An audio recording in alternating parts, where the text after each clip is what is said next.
Hello दोस्तों, जैसा कि आप सभी को पता है कि आरआरबी एनटीपीसी 13 अगस्त के सभी शिफ्ट का क्वेश्चन हो चुका है। तो आज की वीडियो में हम फर्स्ट, सेकंड और थर्ड तीनों शिफ्ट के मिक्स क्वेश्चन करने वाले हैं। तो वीडियो को बहुत ध्यान से देखना। देखो यार, स्वाभाविक सी बात है, इस वीडियो में हम तीनों शिफ्ट क्वेश्चन करने वाले, तो वीडियो थोड़ी सी लंबी जरूर होगी। तो वीडियो को आखिर तक देखना और साथ में आपको सवाल के साथ साथ उन टॉपिक पर भी ध्यान देना है जिसे सवाल पूछे जा रहे हैं, क्योंकि हो सकता है कि ये सवाल रिपीट ना हो, पर इतना 100% श्योर है कि इन्हीं टॉपिक से आपके भी नेक्स्ट एग्जाम में सवाल आएंगे। तो वीडियो को आखिर तक बहुत ध्यान से देखना और यदि आप चैनल पर नए हो तो हमारे चैनल को सब्सक्राइब करो और अगर वीडियो अच्छी लगेगी तो आप वीडियो को लाइक करते चलना। तो हमारा पहला क्वेश्चन है, भारतीय संविधान का अनुच्छेद 79 किससे संबंधित है? तो ये आपके संसद की संरचना से संबंधित है। इसमें यह कहा गया है कि भारत की संसद में राष्ट्रपति तथा 2 सदन होंगे। कौन कौन? राज्यसभा, जिसे इंग्लिश में बोलते हैं काउंसिल ऑफ स्टेट, और Lok Sabha house of the people. यानी कि संसद में राष्ट्रपति और 2 सदन राज्यसभा और लोकसभा होंगे। ये किस आर्टिकल में कहा गया है? कि आपके 79 में कहा गया है। ठीक है, तो ये का सवाल पूछा गया था। आगे बढ़ते हैं। टिहरी बांध किस नदी पर स्थित है? तो ये आपके भागीरथी नदी पर स्थित है। ठीक है, ये सबसे ऊंचा बांध है। इसकी हाइट जो है वो 260.5 मीटर है। इसका उद्देश्य क्या है? जल विद्युत उत्पादन, सिंचाई और पेयजल की आपूर्ति करना। इसका जो निर्माण है ये 1978 में हुआ और 2006 में पूरा हुआ। तो आप खुद समझ कि कितना लंबा समय इसके जो इसके निर्माण में कितना लंबा समय लगा। ठीक है, आगे बढ़ते हैं। अनुसूचित जाति और अनुसूचित जनजाति के लिए लोकसभा में आरक्षित सीटों से संबंधित भारतीय संविधान का कौन सा आर्टिकल है? माने ऐसा कौन सा आर्टिकल है जिसमें आपके एससी और एसटी के लिए लोकसभा में आरक्षित सीटों के लिए रिजर्वेशन की बात की गई है? तो ये आपका हो जाएगा आर्टिकल 330। ठीक है, इसमें यह प्रावधान है कि लोकसभा में एससी और एसटी यानी कि अनुसूचित जाति और अनुसूचित जनजाति के लिए सीटें आरक्षित रहेंगी। यह आरक्षण जनसंख्या के अनुपात में राज्यों और केंद्रशासित प्रदेशों की कुल सीटों में किया जाता है और प्रारंभ में ये 10 वर्षों के लिए था, लेकिन संविधान संशोधन के माध्यम से इसकी अवधि बार बार बढ़ाई गई है और ये दोस्तों कभी खत्म बिल्कुल नहीं होने वाला है। हालांकि कुछ हद तक सही भी है कि जिनको फैसिलिटी नहीं मिल पाती है उनके लिए बहुत बेहतर है कि उनको फैसिलिटी मिलनी चाहिए, उनको अपॉर्चुनिटी मिलनी चाहिए, लेकिन बहुत जगह पर इसका भी बहुत दुरुपयोग हो रहा है। इसका आप क्या रहे आप हमें अवश्य बताएं। आगे बढ़ते हैं।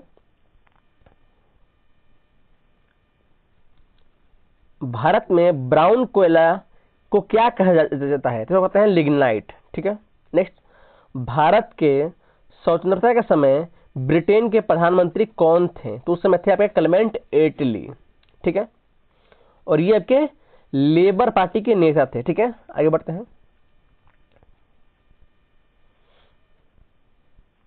कुमाऊनी भाषा किस राज्य में बोली जाती है? तो ये आपको हो जाएगा उत्तराखंड के कुमाऊं क्षेत्र में, यानी कि ये उत्तराखंड में बोली जाती है।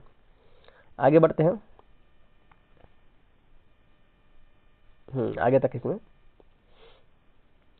दहसाला प्रणाली किस मुगल शासक ने शुरू किया था? तो आपके अकबर ने शुरू किया था। इसमें क्या था? इसे अकबर के वित्त मंत्री टोडरमल ने 1580 में लागू किया गया था और इस प्रणाली में पिछले 10 वर्षों के फसल के औसत उत्पादन और मूल्य के आधार पर कर निर्धारित किया जाता था। इससे कर वसूली अधिक संगठित और न्याय संगत हुई। तो अच्छी बात है। तो आगे बढ़ते हैं।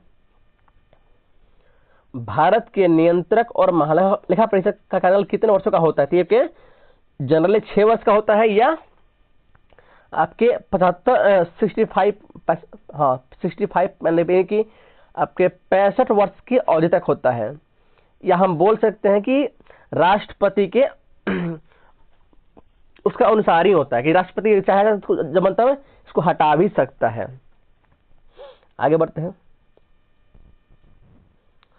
1834 में भारत आने वाले लॉर्ड मैकाले ने कौन सा महत्वपूर्ण दस्तावेज प्रस्तुत किया था। तो वो आपका क्या था कि मिनट ऑन इंडियन एजुकेशन। इसमें क्या था कि इसमें सुझाव दिया गया कि भारत की शिक्षा का माध्यम अंग्रेजी हो। इसके आधार पर अंग्रेजी शिक्षा नीति इंग्लिश एजुकेशन एक्ट 1835 लागू हुई और उद्देश्य है कि भारत में अंग्रेजी शिक्षा के माध्यम से ऐसे लोगों को तैयार करना जो भारतीय रक्त और रंग के हों लेकिन सोच और मानसिकता में अंग्रेज हों। तो इस शिक्षा नीति की यही विशेषता थी। और दोस्तों हमारा दुर्भाग्य है कि हम आज भी उन्हीं की शिक्षा नीति को आज भी हम पढ़ते हैं और पढ़ाते भी हैं। आगे बढ़ते हैं। रसायन विज्ञान में स्वर्ण पत्र का प्रयोग यानी गोल्ड फॉइल का प्रयोग सबसे पहले किसने किया था? तो किए थे अर्नेस्ट रदरफोर्ड ने किया था। इन्होंने किस लिए किया था? इन्होंने किया था अरे यार इन्होंने किया था कि इस प्रयोग से परमाणु का नाभिकीय मॉडल सामने है, जिसमें यह बताया गया कि परमाणु केंद्र में एक सकारात्मक आवेशित नाभिक होता है। यानी कि मान लो कि ये आपका एटम हो गया, इसमें आपका ये न्यूक्लियस हो गया, जिसको बोलते हैं केंद्रक, ठीक है। और इसके चारों तरफ आपके इलेक्ट्रॉन परिक्रमा करते हैं। इसमें यही बताया गया था। आगे बढ़ते हैं। ब्रज प्रहार युद्धाभ्यास किन दो देशों के बीच में हुआ है? तो ये हो जाएगा भारत और अमेरिका के बीच में होता है हमेशा। ये आपके संयुक्त विशेष बल का यानी स्पेशल फोर्स का सैन्य अभ्यास है। दोनों देशों के बीच बलों के बीच आतंकवाद रोधी और सामरिक और युद्ध कौशल में सहयोग को बढ़ावा देना, यही इसका उद्देश्य है। और ये आपके हिमाचल प्रदेश के बकलोह में हुआ था कब? 2023 में, ठीक है। आगे है अमृत भारत स्टेशन योजना 2025 क्या है? तो अमृत भारत स्टेशन योजना 2025 एक महत्वाकांक्षी और व्यापक पहल है जिसमें केंद्रीय रेल मंत्रालय ने फरवरी 2023 में शुरू किया था, जिसका उद्देश्य देश भर में रेलवे स्टेशन का समग्र रूप से पुनर्विकास करना है। इसे एकीकृत और आधुनिक यात्री केंद्र रूप में विकसित करना है, ठीक है। आगे बढ़ते हैं। कराक्टम किस राज्य का लोक नृत्य है? तो हो जाएगा तमिलनाडु, ठीक है। आगे बढ़ते हैं। भारतीय राष्ट्रीय कांग्रेस की स्थापना किसके द्वारा किया गया था? एओ ह्यूम के द्वारा किया था। और कब? 1885 ईस्वी में। अच्छा, अगर सवाल ये पूछते कि इसका प्रथम अधिवेशन के अध्यक्ष कौन थे? तो हो जाएगा WC बनर्जी, ठीक है। और पहला अधिवेशन क्या होता कि बंबई में हुआ था, यानी मुंबई में। अच्छा, इसका प्रारंभिक उद्देश्य क्या था कि भारतीयों को प्रशासन में अधिक भागीदारी दिलाना और ब्रिटिश सरकार से संवाद स्थापित करना। तो दोस्तों लगभग हर एक शिफ्ट में आपके भारतीय राष्ट्रीय कांग्रेस से सवाल पूछ ही रहा है। आपके INC से यानी कि इंडियन नेशनल कांग्रेस से एक सवाल पूछ रहा है, आपके संविधान संशोधन से भी एक सवाल पूछ रहा है। यदि आपका आगे एग्जाम है तो आप इन टॉपिक को अवश्य कवर करें। आगे बढ़ते हैं। भारत मंडपम में नीति आयोग की 2025 में कौन सी बैठक हुई थी? एक हो जाएगी 10वीं गवर्निंग काउंसिल बैठक, ठीक है। नेक्स्ट, भारत में मानव विकास सूचकांक 2025 में रैंक क्या है? हो जाएगा 130वां। दोस्तों मैंने ऑलरेडी आपका इंडेक्स पर वीडियो बना रखा है, इंडेक्स 2025 की। और सबसे लास्ट में आपके लिए मैंने करेंट अफेयर का मैराथन भी करा रखा है, तो आपको दोनों में आपको ये सवाल मिल जाएगा, आप वहां से भी देख पाओगे। ये हमने ऑलरेडी पहले ही करा चुके हैं।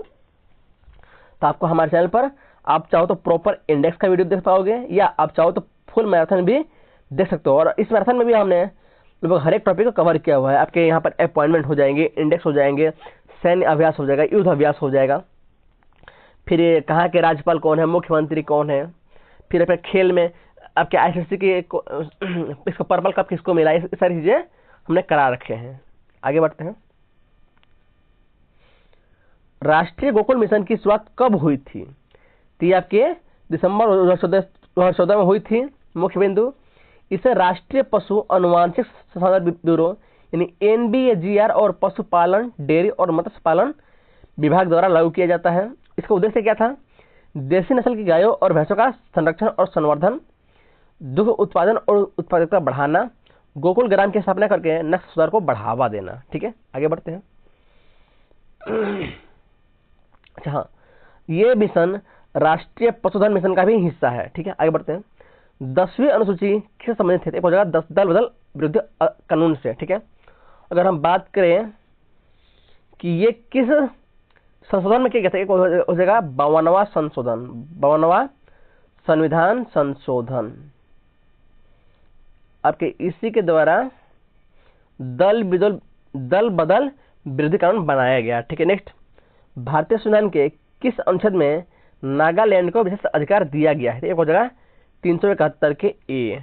ठीक है, आगे बढ़ते हैं।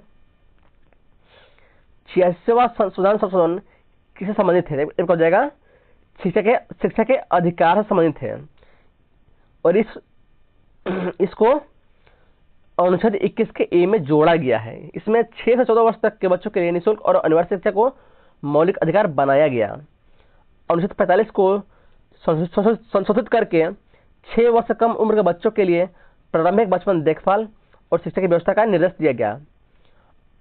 अनुच्छेद 51 ए के क में यह जोड़ा गया कि प्रत्येक अभिभावक या संरक्षक का यह कर्तव्य होगा कि वो 6 से 14 वर्ष के बच्चों को शिक्षा दिलाएं। ठीक है, आगे बढ़ते हैं। गरुड़ शक्ति युद्धाभ्यास भारत और किस देश के बीच में आयोजित किया जाता है? हो जाएगा भारत और इंडोनेशिया के बीच में आयोजित होता है।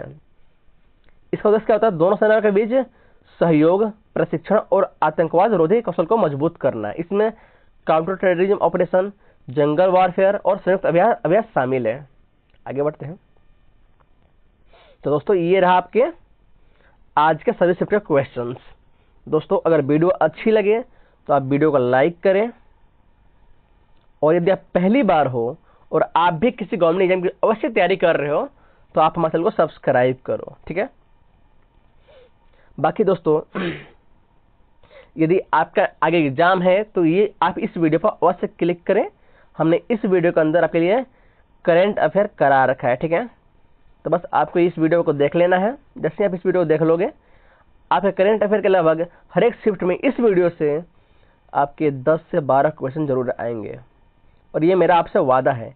आपका चाहे शिफ्ट कितना ही हार्ड है, चाहे कितना भी इजी आए, आपके सिर्फ एक वीडियो को देखने से आप इजीली 10 से 12 नंबर अवश्य ही अचीव कर लोगे। तो आज के लिए इतना ही, बाकी आप ये वीडियो देखें, हम आपसे वही मिलते हैं। धन्यवाद।